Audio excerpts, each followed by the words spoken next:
Assalamualaikum warahmatullahi wabarakatuh.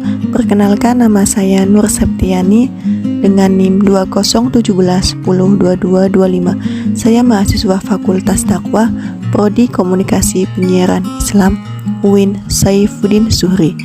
Di sini saya akan menyampaikan materi guna memenuhi tugas UAS mata kuliah Ilmu Tafsir. Tema yang akan saya angkat yaitu tentang kesalahan-kesalahan dalam menafsirkan Al-Quran. Para penafsir Al-Quran telah menawarkan berbagai macam metode tafsir untuk memahami Al-Quran. Metode-metode tersebut sangat bergantung pada kecenderungan dan minat keilmuan sang penafsir.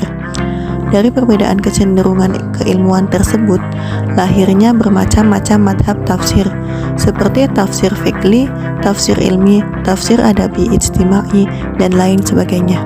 Dari sekian metode yang ditawarkan oleh berbagai mufasir, dari zaman klasik hingga modern kontemporer, sangat sulit untuk menentukan metode yang mana yang paling pas dan benar.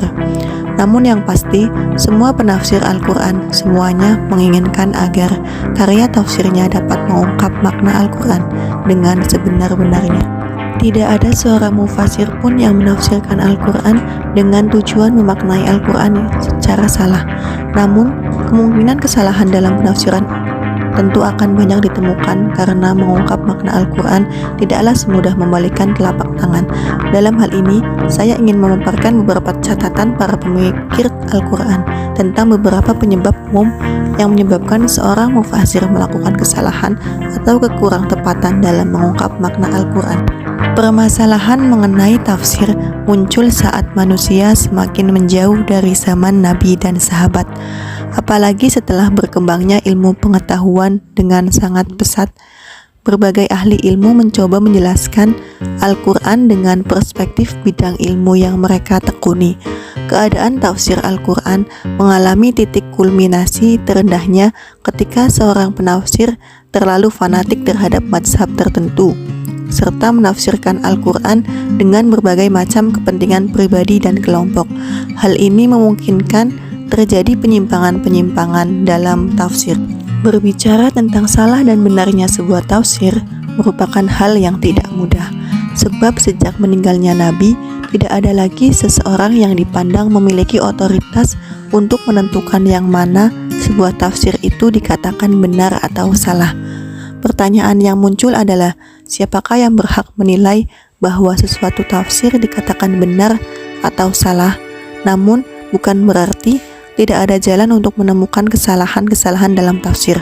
Langkah-langkah yang bisa ditempuh adalah dengan melihat ijma ulama-ulama tafsir ketika berbicara tentang sebab-sebab kesalahan dalam menafsirkan Al-Quran. Al-Zahabi misalnya mengatakan bahwa agar seorang mufasir tidak terjatuh dalam kesalahan, maka ia harus meninggalkan hal-hal berikut.